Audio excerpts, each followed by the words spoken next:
सरल सूक्ष्मदर्शी के द्वारा आवर्धन क्षमता जब वस्तु का प्रतिबिंब अनंत पर बने। आपको एक बात बता दें, जब वस्तु का प्रतिबिंब अनंत पर बनता है तो उसे श्रांत नेत्र के द्वारा देखा जा सकता है, अर्थात आंखों में बिना तनाव के वस्तु को स्पष्ट रूप से देखा जा सकता है। जब वस्तु अनंत पर बनती है, क्या वस्तु का प्रतिबिंब, तब शांत नेत्र द्वारा देखा जा सकता है। तो आइए आज की इस वीडियो में हम देखेंगे सरल सूक्ष्मदर्शी के द्वारा आवर्धन क्षमता जब वस्तु का प्रतिबिंब अनंत पर बने तब क्या होता है। आज की वीडियो में हम यही डिस्कस करने वाले हैं। देखिए यहाँ पे हमने दो चित्र ड्रा किया है जिसे समझने की जरूरत है। चलिए आइए समझ लेते हैं। ये हमने एक वस्तु रखा ए बी, ठीक है। ये ए बी एक वस्तु रखा, सूक्ष्मदर्शी के सामने रखा, ठीक है।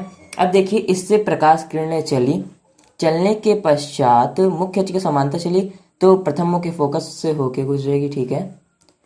दूसरी प्रकाशिक केंद्र से गुजरी तो सीधी चली जाएगी।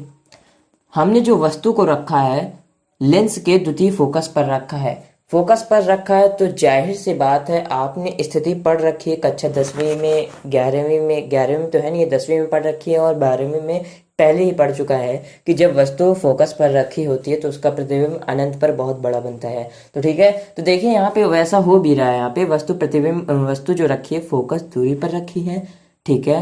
अब यहाँ देखिए ये हमारी आंख है, ये प्रतिबिंब को देख रही है जिसके द्वारा दर्शन कोण बना है वो थीटा आई है। ये कोण है ना, ये कोण बराबर ये कोण, क्यों? क्योंकि ये क्या है, शीर्ष अभिमुख कोण है और ये दर्शन कोण है। तो जब ये दर्शन कोण है बराबर इसके होगा क्योंकि शीर्ष अभिमुख कोण है। ये हमारा लेंस के द्वारा बना प्रतिबिंब है। इसकी लंबाई है एच डैश, चूंकि ये अनंत पर बन रहा है तो इसकी लंबाई को हम लिख नहीं सकते, लेकिन हमने एक डैश डैश करके इसे मान लिया कि इसकी जो लंबाई है एच डैश है। केवल वस्तु का आंख पर बना दर्शन कोण थीटा ओ ये हमने लिया ना। बिना प्रकाशिक यंत्र के माध्यम से आंख पर बना वस्तु के द्वारा दर्शन कोण। अब देखिए हम यहाँ पे प्रकाशिक यंत्र के द्वारा और बिना प्रकाशिक यंत्र के द्वारा आंख पर दर्शन कोण का बात क्यों कर रहे हैं? इसलिए कर रहे हैं क्योंकि हमें जो आवर्धन क्षमता निकालना है वो ऐसे निकलता है, m बराबर थीटा आई बटे थीटा ओ। अब ये थीटा आई जो है प्रकाशिक यंत्र के माध्यम से बना आंख पर दर्शन कोण और थीटा ओ जो होता है बिना प्रकाशिक माध्यम के सिर्फ वस्तु के द्वारा आंख पर बना दर्शन कोण होता है। इसीलिए हम यहाँ पे दो चित्र को ड्रा कर रखा है, दो फिगर को हमने बनाया है। तो आइए अब इसका डेरिवेशन देखिए क्या होगा। यहाँ आप देखें तो tan थीटा आई बराबर से tan थीटा आई हमने इसे लिया है तो क्या हो जाएगा एच डैश, ठीक है, क्योंकि हम प्रतिबिंब की बात कर रहे हैं ना। तो एच डैश बटा ये क्या है हमारी, ये तो वस्तु की दूरी है और हमने किसका लिया है, प्रतिबिंब लिया है। तो यहाँ से यहाँ तक प्रतिबिंब की लंबाई को क्या लिखते हैं, v से डिनोट करते हैं, v से। अब चूंकि ये लेंस की किस ओर है, बाईं ओर है, तो किस में होगा, ये ऋणात्मक में होगा क्योंकि आपने चिन्ह परिपाटी में पढ़ रखा है दाईं ओर प्लस में और बाईं ओर माइनस में। तो क्या हो जाएगा -v। यहाँ मान लीजिए यदि कोण उपेक्षणी हो तो क्या होगा, थीटा आई बराबर से एच डैश -v। उपेक्षणी लेते हैं तो थीटा ईटा सब हट जाता है, थीटा है, साइन है, कॉस है, सेक हट जाता है और बचेगा कितना, थीटा आई बराबर से एच डैश बटे -v। अब यहाँ पे आप देखें एच डैश -v, क्योंकि m बराबर से क्या होता है एच डैश बटा h बराबर से v बाई u। यहाँ पे आप कंफ्यूज मत होइएगा, इसी को हम लिख देते हैं i बाई ओ। यहाँ पे i जो है h डैश है और h बराबर है o, मतलब कि h जो है वस्तु की लंबाई है और h डैश है प्रतिबिंब की लंबाई। अब यहाँ से हम h डैश का मान निकाल लेते हैं। h डैश का मान निकालेंगे तो क्या हो जाएगा, इधर ये भाग में उधर जाएगा गुणे में, तो एच वी बटा u। इसका मान जो है इसमें रख लीजिए, एक में रखने रखेंगे तो क्या हो जाएगा, थीटा आई बराबर से एच डैश क्या है, एच डैश बाहर निकाल लीजिए, अंदर क्या बचेगा 1/-v, ठीक है। अब यहाँ पे आप थीटा आई बराबर से एच डैश का मान रख दीजिए, तो एच डैश बटा यू 1/-u और ये रहेगा गुणे में, ये से ये कैंसिल आउट, थीटा आई बराबर से हो जाएगा हमारा h/-u।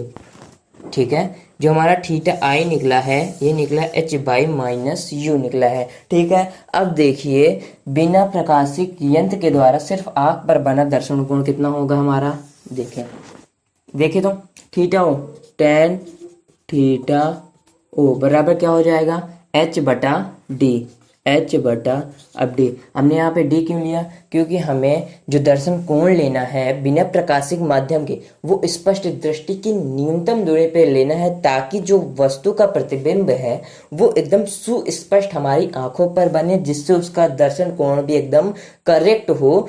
इसलिए हमने स्पष्ट दृष्टि की न्यूनतम दूरी लिया। तो लंब बटा आधार tan थीटा बराबर लंब बटा आधार, ये थीटा ओ लिख दिया। अब ये होगा थीटा ओ बराबर से हो जाएगा h/d। क्यों हो जाएगा, tan कहाँ से हट गया, उपेक्षणीय ले रखा है। ठीक है, अब देखिए जो हमारा सूत्र होता है m बराबर से β/α होता है, β/α बराबर, इसे β/α भी लिख सकते हैं या थीटा आई बटे थीटा ओ भी लिख सकते हैं। तो हम यहाँ पे इसे लेंगे क्योंकि हमने थीटा आई थीटा ओ का मान निकाला है। तो m बराबर देखिए थीटा आई कितना दिया है h/-u और थीटा ओ क्या दे रखा है, ये दे रखा है ना थीटा ओ बराबर दे रखा है h/d। अब देखिए m बराबर ये ऊपर पलट के चला जाएगा h/-u इंटू d/h, h से h कैंसिल आउट, बचा कितना m बराबर से d/-u। अब देखिए -u, अब यहाँ पे आप देखें तो यह को हमने यहाँ फोकस तल पर रखा है, फोकस पर रखा है। तो यहाँ पे हमारा चूंकि u बराबर है f के, किसके -f के, क्योंकि ये लेंस की दाईं ओर बाईं ओर है इसलिए -f। तो m बराबर से d/-f और यहाँ पे इसका माइनस। ठीक है, अब यहाँ पे आप देखें तो m बराबर से माइनस और माइनस प्लस d/f, यही आपका होता है सरल सूक्ष्मदर्शी के द्वारा अनंत पर बनने वाले प्रतिबिंब का आवर्धन।